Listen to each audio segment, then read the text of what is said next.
এদেশে আজ জিন্দা মানুষেরা কোরআনের পথে আসতে চায় না। মরে গেলে 1 খতম 2 খতম 3 খতম 4 খতম গিয়ে গিয়ে বসে বসে কোরআন পড়ে। আচ্ছা বলেন সাধারণ জ্ঞান ভেবে অ্যান্সারটা দেবেন। যেই লোকটা জিন্দা থাকাকালীন অবস্থায় একদিনও জবান দিয়ে বলল না আলহামদুলিল্লাহ আল্লাহু আকবার, এক কথায় রব যে একজন আছে তাকে স্বীকার করলো না, মানলো না, উল্টো স্লোগান দিল দেয়ার ইজ নো গড আনসিং নাথিং, যেটা দেখি না বিশ্বাস করি না, এই স্লোগান দিয়ে মারা গেল। এই লোকটা মারা যাওয়ার পরে ওর কবরের পাশে গিয়ে কোরআন পড়েন, তো ওর জীবনে কি এগুলো ছিল?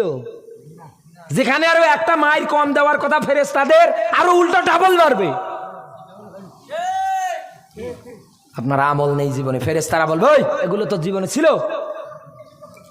ভালো করে বোঝেন, অনেকের রাগ হচ্ছে মনে হয় না, মন খারাপ করে। ভাই আমি কারো শত্রু না, দেখেন কোরআনটা স্পষ্ট, এই কোরআন কিন্তু স্পষ্ট।